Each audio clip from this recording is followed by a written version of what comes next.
کہیں اللہ تعالیٰ فرماتے ہیں الحاقۃ ملحاقہ وما ادراک ملحاقہ، وہ حقیقت میں واقع ہونے والی چیز یعنی قیامت، تجھے کیا معلوم وہ حقیقت واقع ہونے والی چیز کیا ہے؟ تو اسی طرح کا سوال یہاں پر اللہ تعالیٰ اہمیت کو بڑھانے کے لیے ارشاد فرما رہے ہیں۔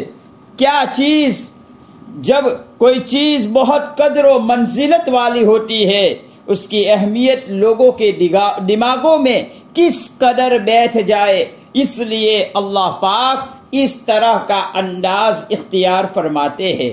یہاں پر بھی اسی طرح کا انداز اللہ رب العزت نے اختیار فرمایا۔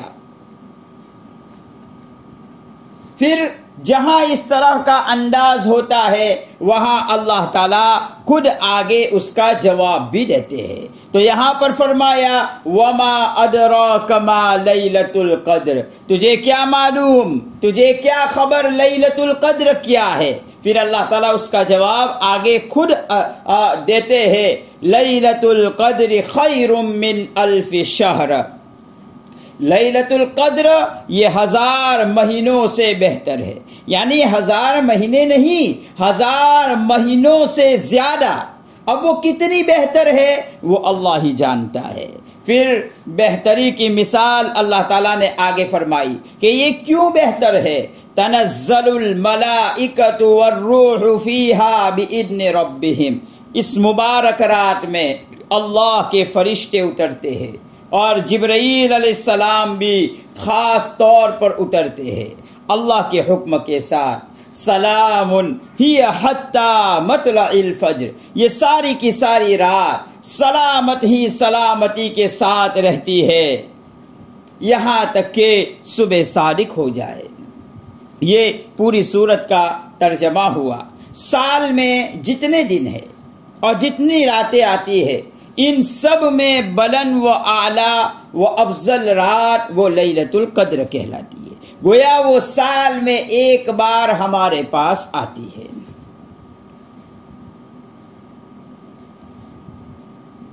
جس طرح سال میں دن ہوتے ہیں ان میں افضل دن جمعہ کا ہوتا ہے، جمعہ بہت سارے آتے ہیں۔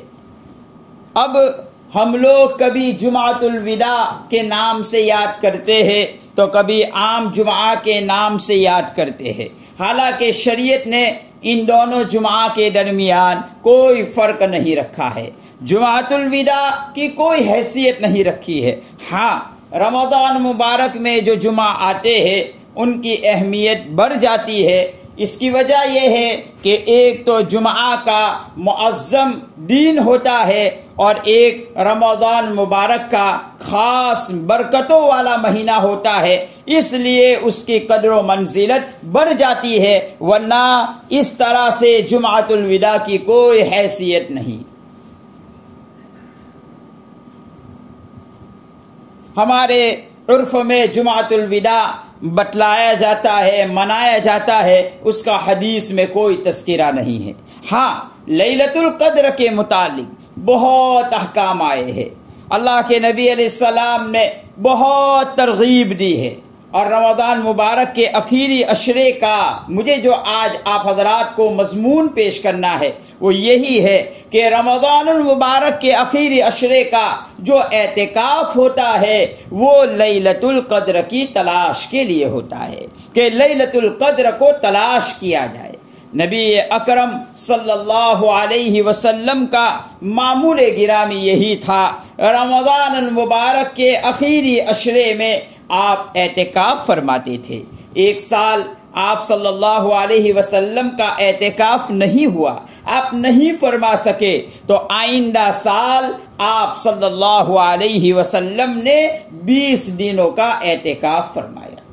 اس سے اعتکاف کی اہمیت کا پتہ چلتا ہے کہ اللہ کے نبی علیہ السلام نے کسی سال اعتکاف کو ضائع نہیں کیا۔ اس اعتکاف کی بڑی اہمیت ہے، اللہ کے نزدیک ان 10 دنوں میں سب سے بڑی عبادت یہ ہے انسان اعتکاف میں بیٹھ جائے۔ محترم حضرات، اعتکاف کیا ہے؟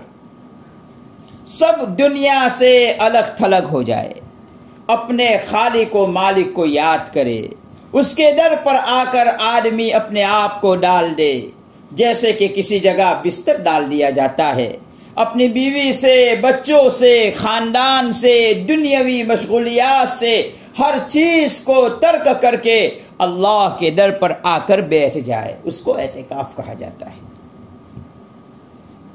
آخر اعتکاف کیوں کروایا جاتا ہے؟ اللہ کو منانے کے لیے، اللہ کو راضی کرنے کے لیے کیا جاتا ہے۔ ہمارے عرف میں یہ بات ہے، جب کوئی آدمی گھر میں آ کر کسی چیز کا مطالبہ کرتا ہے، ہم کسی طرح اس کی بات رکھ لیتے ہیں، ارے بھائی گھر میں آ گیا ہے، اسے رفع دفع نہ کرو، اسے معاف کر دو، اس کی عزت کا خیال رکھا جاتا ہے۔ دو آنکھوں کی شرم آدمی کو سامنے آ جاتی ہے۔ مثال کے طور پر ایک آدمی کسی سے کوئی چیز کا مطالبہ کرتا ہے تو فون پر اگر کر دیتا ہے تو وہ بات کو ادھر ادھر تال متول کر کے اس کو ختم کرنے کی بھی کوشش کرتا ہے، لیکن اگر ایک آدمی اس کے گھر پر ہی چلا گیا اور اس کے سامنے ہی اپنی عاجزی کا اظہار کرتا ہے، اپنی ضرورت کا اظہار کرتا ہے، تو سامنے والے آدمی کو ضرور رحم آ جاتا ہے اور کچھ نہ کچھ اپنی بساط کے مطابق وہ اس کی ضرورت کو پورا کرنے کے لیے تیار ہو جاتا ہے۔ اور جملہ عرف میں بولا جاتا ہے، بھائی ہمارے پاس تو کچھ نہیں ہے لیکن آپ گھر پر ہی آ گئے ہو تو اب ہم کچھ نہ کچھ آپ کو دے دیتے ہیں، یہ جملہ بولا جاتا ہے۔ اسی طرح جو آدمی اللہ کے گھر پر آ جاتا ہے اللہ اسے ضرور معاف کر دیتے ہیں۔ جو اللہ کے لیے اپنا سب کچھ قربان کر دیتا ہے، اپنی ضروریات کو قربان کرتا ہے، اپنے بہت سے مسائل کو وہ پیچھے کر دیتا ہے، اللہ کی خوشنودی حاصل کرنے کے لیے، اللہ کی رضامندی کو حاصل کرنے کے لیے کہ میرا مولا مجھ سے کیسے راضی ہو جائے، تو جب وہ اللہ کے در پر آ کر پرا پڑ جاتا ہے، وہ اللہ کے در پر چلا آتا ہے تو اللہ بھی اس سے راضی ہو جاتے ہیں اور اسے بھی جو کچھ چاہیے اللہ پاک اسے عطا کر دیتے ہیں۔ حدیث میں آتا ہے، آپ صلی اللہ علیہ وسلم سے سوال کیا گیا، گزشتہ امتوں کی بہت طویل طویل عمریں تھی اور انہوں نے بہت ہی اللہ کی عبادت کی ہوگی، کسی نے 500 سال، کسی نے 600 سال، کسی نے 300 سال، کسی نے 800 سال اللہ کی عبادت کی ہے۔ یہ اللہ کے رسول صلی اللہ علیہ وسلم، ہماری عمریں تو بہت تھوڑی ہے، 60 سے 70 سال کے بیچ کی یہ عمر ہے، یہ اوسط عمر اس امت کی اللہ کے نبی علیہ السلام نے بتلائی۔ جب آپ صلی اللہ علیہ وسلم نے یہ بات ارشاد فرمائی کہ میری امت کی عمریں 60 سے 70 سال کے درمیان ہے، تو صحابہ کو تردد ہوا کہ اگلی امت کے لوگ ہم سے زیادہ اعمال کرنے والے ہیں، ان کے اذکار زیادہ ہوں گے، ان کے اعمال زیادہ ہوں گے، ان کی نمازیں زیادہ ہوگی، تو اس پر اللہ نے یہ آیت اتاری، انا انزلناہ فی لیلۃ القدر وما ادراک ما لیلۃ القدر، پوری سورت اتاری اور ارشاد فرمایا ہم نے تمہیں ایک ایسی رات دی ہے، اگر تم نے وہ رات پالی تو تمہاری عبادت گزشتہ امتوں کی عبادت سے بڑھ جائے گی۔ کتنا عظیم موقع ہے، اللہ تعالیٰ نے گویا کہ اگلی امتوں کی عبادتوں سے بڑھنے کے لیے اس امت پر احسان فرمایا اور ایک رات ایسی دے دی جو سال میں ایک مرتبہ آتی ہے۔ اگر کسی کو یہ رات میسر آ جائے، اگر کوئی اس رات کو پالے تو چاہے پہلے امتوں کی عمریں 500 سال کی ہو، 700 سال کی ہو، 800 سال کی ہو، لیکن اس ایک رات کی عبادت کرنا یہ ان کی پوری زندگی کی عبادت سے بڑھ جاتی ہے۔ گویا کہ صحابہ کرام رضوان اللہ تعالی علیہم اجمعین کی اس تردد کا جواب اللہ تعالیٰ نے اس رات کے انعام کے ذریعے سے اس امت کو عطا فرمایا۔ اللہ پاک ہمیں اس رات کی قدردانی عطا فرمائے اور اس رات کو تلاش کرنے کی اللہ پاک ہمیں سعادت عطا فرمائے۔ تو اسی لیلۃ القدر کو پانے کے لیے نبی اکرم صلی اللہ علیہ وسلم اعتکاف فرمایا کرتے تھے تاکہ ہمیں یہ رات میسر آ جائے اور ہم اس میں عبادت کا اہتمام کر لے اور ہم 1000 سال خیر من الف شہر 1000 مہینوں سے بھی زیادہ عبادت کرنے والوں میں شامل ہو جائے۔ تو اللہ کے نبی علیہ السلام اس اعتکاف لیلۃ القدر کو پانے کے لیے اعتکاف فرمایا کرتے تھے، اور اللہ کے نبی علیہ السلام ہر سال اعتکاف کا اہتمام فرماتے تھے۔ اعتکاف کی روح کیا ہے؟ اس کی روح ہے مجاہدہ۔ مجاہدہ کیا ہے؟ صوفیاء نے لکھا ہے قلت الطعام، قلت المنام، قلت الکلام، قلت الاختلاط مع الانام۔ یہ مجاہدہ ہے۔ کم کھانا، کم سونا، کم بولنا، لوگوں سے مل ملاپ کم کرنا، یہ ہے مجاہدہ۔ آپ تصور کیجئے کہ یہ جو 4 چیزیں ہیں جس کی وجہ سے انسان ایک معتدل زندگی پر آ جاتا ہے، صحیح زندگی گزارنے کا دستور اس کو مل جاتا ہے، اگر اس کو یہ 4 چیزیں حاصل ہو جاتی ہے، کم بولنا، کم سونا، کم کھانا اور لوگوں کے ساتھ کم مل جول کرنا، یہی 4 چیزیں عمومی طور پر ایسی ہے جس کی وجہ سے انسان بہت سے گناہوں کا شکار ہوتا ہے۔ تو یہ 4 چیزیں یہ مجاہدہ کرواتے ہیں۔ صوفیاء بھی یہی بات بتلاتے ہیں کہ آدمی ان 4 چیزوں پر اگر مجاہدہ کر لیتا ہے تو اسے اللہ کی معرفت حاصل کرنے میں مدد مل جاتی ہے۔ ان 4 چیزوں کی مشق کا بہترین موقع یہ اعتکاف ہے، اسی لیے اعتکاف مسجد میں کروایا کہ آدمی مسجد میں اعتکاف کرے کہ وہاں کوئی زیادہ آتا جاتا بھی نہیں ہے اور وہاں پر اس طرح کے تعلق مل ملاپ کا موقع نہیں ہوتا ہے۔ پھر مسجد میں اعتکاف جب مشروع ہوا تو مخاطبین میں بعض ایسے تھے کہ ان کو یہ ہوا کہ چلو 10 دن تو ہمیں بہت باتیں کرنے کو ملے گا، ہمارے نفس کو بڑا مزہ آئے گا، ہم سب ایک جگہ پر جمع ہوں گے، باتیں کرتے رہیں گے، کھاتے پیتے رہیں گے۔ تو اللہ کے نبی علیہ السلام نے اس کا دروازہ بند کر دیا۔ آپ صلی اللہ علیہ وسلم نے مسجد میں ایک چٹائی کا حجرہ بنا لیا کہ ہر ایک کا ایک حجرہ ہو جائے تاکہ آدمی خود اپنے اپنے معمولات کو پورا کر سکے، اور جو اسے یہاں بیٹھنے کے لیے یہاں پر جس چیز کو حاصل کرنے کے لیے بٹھایا گیا ہے وہ چیز اسے حاصل ہو جائے۔ پھر عجیب بات ارشاد فرمائی، نماز کے اوقات میں پردہ اٹھا لینے کا حکم فرمایا۔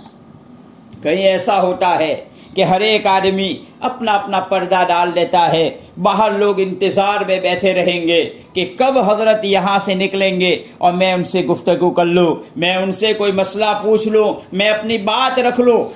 تو کہیں ان کے دل میں عجب پیدا ہوگا، اندر میں تو کوئی داخل نہیں ہو رہا ہے لیکن باہر نکلے گا، ایک شان کے ساتھ نکلے گا۔ تو اللہ کے نبی علیہ السلام نے اس چیز کو بھی ختم کر دیا کہ اس کے اندر میں عجب پیدا نہ ہو، اس کے اندر میں برائی پیدا نہ ہو، اس لیے فرمایا نماز کے اوقات میں اپنے پردے کو اٹھا لینے کا حکم دیا نبی اکرم صلی اللہ علیہ وسلم نے۔ اور پھر ایک عجیب بات ارشاد فرمائی حضرت تھانوی نور اللہ مرکزہ نے، فرمایا کہ جماعت کی فضیلت کے تم محتاج ہو، اللہ محتاج نہیں ہے۔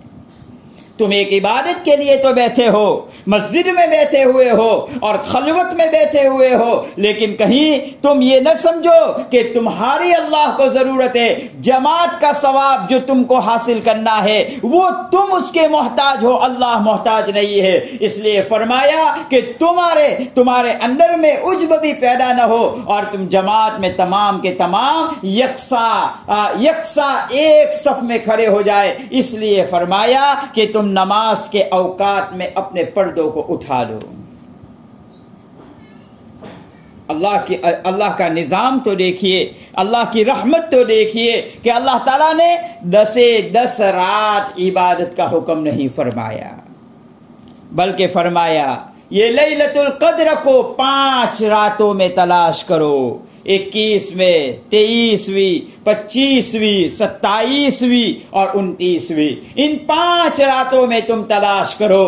اللہ کی رحمت تو دیکھیے کہ اللہ تعالیٰ نے یہ گوارا نہ کیا کہ بندہ جب میرے در پر آ گیا ہے، مسجد میں آ گیا ہے، اب اس کے لیے کھانا بھی ہم نے کم کر دیا، ہم نے سونا بھی کم کر دیا، ہم نے اختلاط بھی کم کر دیا، ہم نے بات چیت کرنا بھی بند کروا دیا، وہ کہیں آتا جاتا نہیں ہے، مسجد ہی میں پڑا ہوا ہے۔ اگر اسے 10 رات عبادتوں کا حکم دے دیا جاتا تو بندہ کمزور ہے، بیمار ہو جاتا، اس کی طبیعت بگڑ جاتی، تو اللہ تعالیٰ نے کہا ایک رات تھوڑا سا آرام بڑھا دو، آرام کر لو اور ایک رات عبادتوں کا مزہ لوٹو، ایک رات خوب عبادتوں کا اہتمام کرو اور ایک رات آرام کا اہتمام کرو۔ تمہاری 10 راتیں اسی طرح سے ختم ہو جائے گی اور تمہارا جو مقصد ہے اللہ کو پانے کا، اللہ کو منانے کا، اللہ کو راضی کرنے کا، یہ تمہیں حاصل ہو جائے گا اور تم 1000 مہینوں سے زیادہ عبادت کرنے والے شامل ہو جائیں گے۔ یہ ہے اصل روح کہ اللہ کے نبی علیہ السلام یہ اعتکاف اس لیے فرماتے تھے تاکہ لیلۃ القدر کو پانے والے بنے۔ اللہ ہمیں بھی اس سنت کو زندہ کرنے کی توفیق عطا فرمائے۔ آج ہمارے دیہاتوں میں، ہمارے شہروں کا حال یہ ہے کہ بہت منت سماجت کر کے کسی کو اعتکاف میں بٹھانا پڑتا ہے۔ بڑی بڑی آبادی ہوتی ہے، بڑی بڑی بستیاں ہوتی ہے، بڑے بڑے محلات ہوتے ہیں، لیکن اعتکاف میں بیٹھنے کے لیے کوئی تیار نہیں ہوتا ہے۔ میرے اور آپ کے آقا تاجدار مدینہ سرکار دو عالم احمد مجتبی محمد مصطفیٰ صلی اللہ علیہ وسلم کی ایک ایک منٹ، ایک ایک گھڑی عبادتوں میں گزرا کرتی تھی۔ آپ نماز ایسی پڑھتے تھے کہ آپ کے پاؤں پر ورم آ جاتا تھا، آپ لمبے لمبے سجدے کرنے کا آپ کا معمول گرامی تھا، لیکن پھر بھی اللہ کے نبی علیہ السلام کو اس قدر عبادت کرنے کی ضرورت بھی نہیں تھی۔ آپ تو بخشائے تھے، لیکن پھر بھی رمضان مبارک کے آخری عشرے میں آپ اعتکاف کرنے کا بڑا اہتمام فرماتے تھے اور زندگی بھر نبی اکرم صلی اللہ علیہ وسلم نے اعتکاف فرمایا ہے۔ ہمیں بھی چاہیے اس سنت کو زندہ کرے، ہماری مسجدوں کو آباد کرے، ہماری مسجدوں میں ہم اعتکاف کرنے والے بنے۔ اللہ تعالی ہم سب کو عمل کی توفیق عطا فرمائے اور اس کا جو اصل مقصد ہے مجاہدہ کر کے اپنے رب کو پا لینا، اللہ پاک ہمیں اس مجاہدہ کر کے اس مقصد کو بھی پانے کی توفیق عطا فرمائے۔ وآخر دعوانا ان الحمد للہ رب العالمین۔